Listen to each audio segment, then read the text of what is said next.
This is the DR10 drag car from Team Associated. It's designed to drive straight and fast while looking good at the same time. We've got a lot of ground to cover, so let's check it out.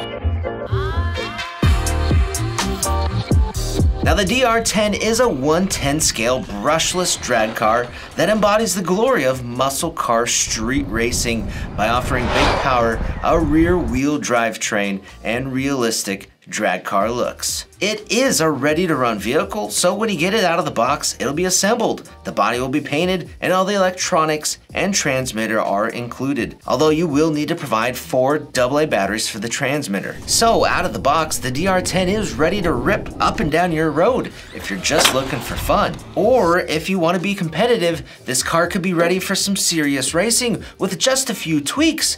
But we'll get to that later. Now the DR10 is available in a few different models. There's one that includes a 2-cell LiPo and the LiPo battery charger, and then the other model that doesn't include the battery or the charger, so you'll have to provide those yourself. Then there are 2 body color options to choose from, with the orange and then the green that we've got here. Team Associated is calling this included body the React, and it features a bolt-on front grille piece here to the main Lexan body, and then an actual functional wing that sits on the back that is also been bolted on. Then you'll find decals on the body like in the grille and the side window trim and the door handles to kind of finish off that scale realistic look. There are even more decals that are included inside the bag with the manual.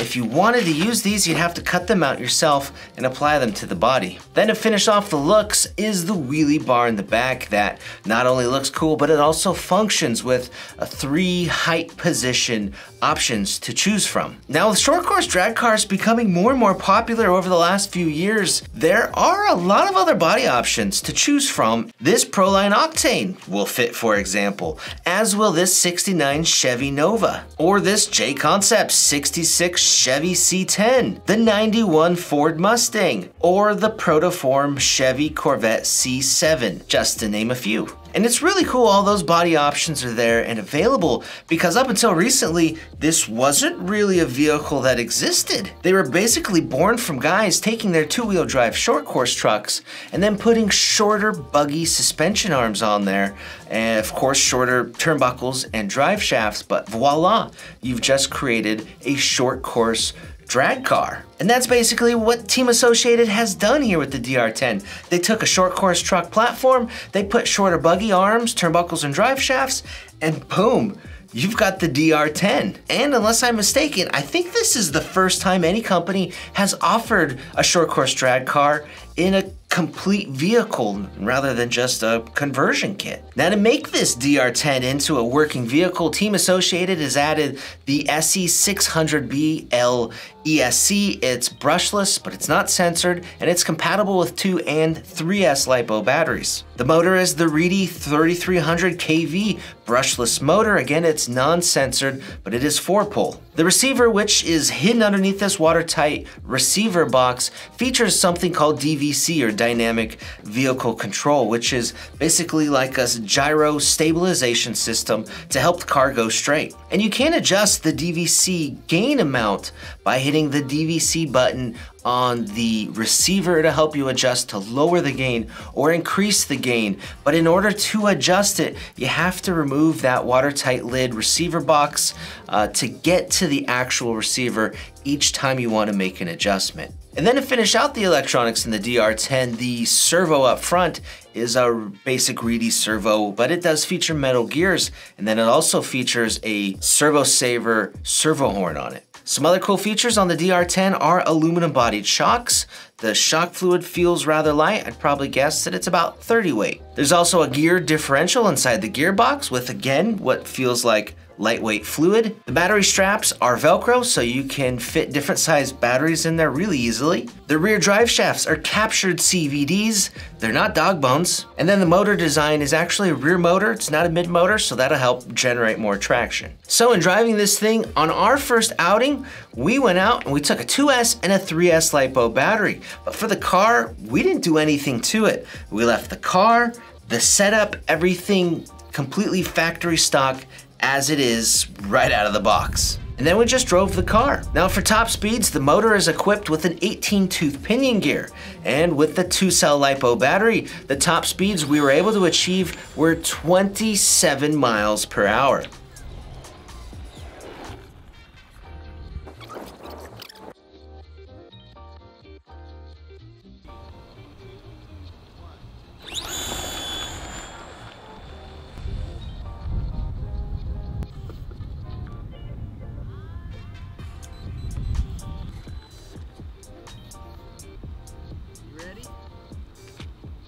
Yep.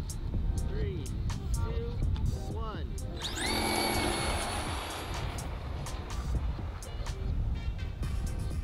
Dude, that lit up pretty good.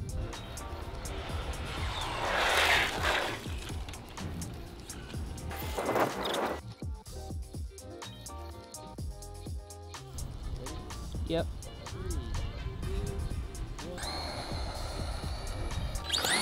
Now the power difference between a 2 and a 3S LiPo battery in this thing is really significant, not just in the top speed, but in the power, the punch from a takeoff from a dead stop than with a launch.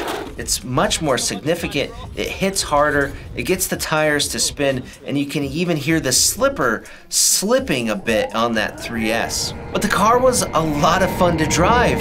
We tend to test and review so many different off-road cars on this channel that it was actually refreshing to have a fairly powerful on-road car that was fast and had quite a bit of traction. The shock package on the DR10 is pretty light, and the manual doesn't say what weight fluid is used, but if I had to guess, like I said, it would probably be around 30. And then with the shocks that are on the car, there is quite a bit of suspension travel going on. So when you take it and you put it on pavement and you add a good amount of traction, this car tends to have a lot of body roll out there. Now the body roll can work fairly well when you're launching because it'll transfer the weight to the back end of the car, which helps out with the traction. But we noticed it most when we were turning left and right. You can really visually see the car dipping into the sides, and it reminded me a lot of like the old classic cars, the really floaty ones that felt like you were driving a boat.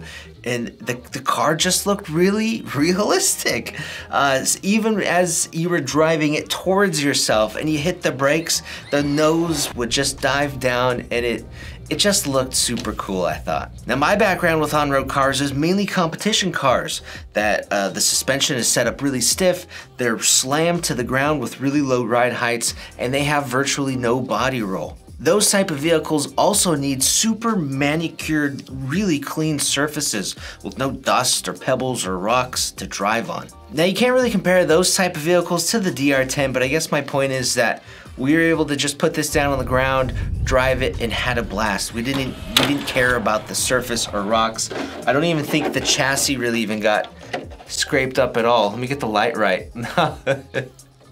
It didn't even scrape on anything. Another really cool thing about the DR10 is that adjustable wheelie bar that's in the back. Now out of the box, the bar comes at its lowest setting. So if you want to pop wheelies, you're gonna have to get in there. There's just one screw to back out, and then you can adjust the bar and reinstall that screw. And once you do, popping wheelies with this thing adds another dimension of fun to it.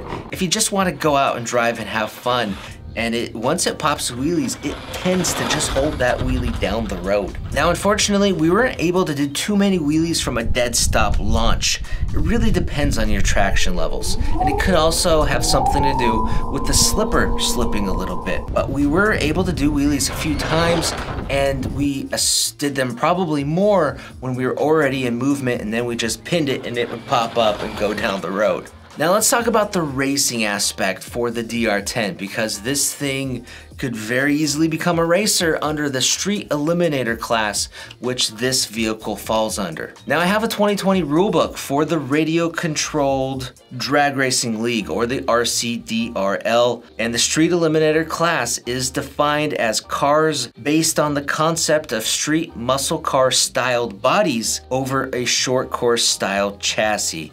And boom. Now there are two really important rules here to follow if you're going to be racing the DR10. First, any electronic gyro stabilization like DVC is not allowed. And it makes sense because when you're racing, you're testing your skills and testing them against others. So DVC must be turned off, and you can easily do that with the DVC button that's right on the receiver. Now, the second important rule for racing the Street Eliminator class is that there are no 3-cell LiPo batteries allowed. You're gonna have to use a 2-cell. Now, since the DR10 is compatible with a 3-cell, it's come built from the factory, geared for that 3-cell. So before you go out and race this vehicle on a 2S LiPo battery, you're gonna wanna take off that 18-tooth pinion gear and start gearing up. There are also a few other things that I would do to the DR10 to make it a bit more competitive. First, getting the stickiest, gooeyest, softest rubber compound tires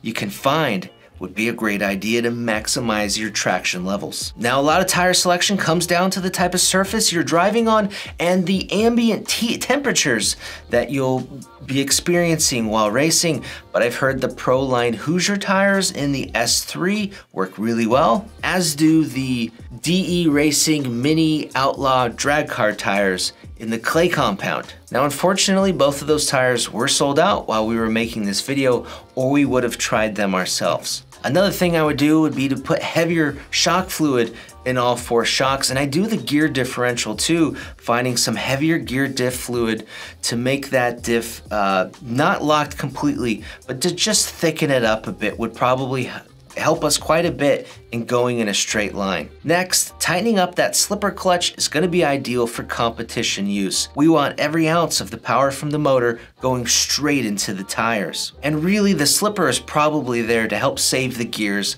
for when you're using a 3S LiPo, but you won't be if you're going to be racing. And then lastly, if you wanted to, you could swap out that motor for something a little faster. In the speed control manual for that SC600 BLESC, it shows that if you're using a 2-cell LiPo, the maximum compatible motor would be a 3900 kV. The vehicle includes a 3300 kV because that's the maximum motor when you're using this ESC on a 3-cell LiPo, but you won't be if you're gonna be racing.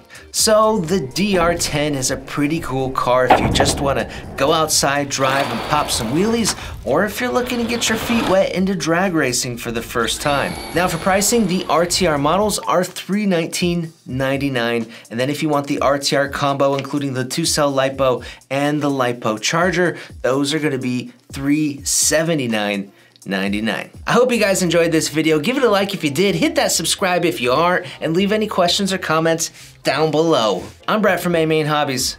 Thanks for watching.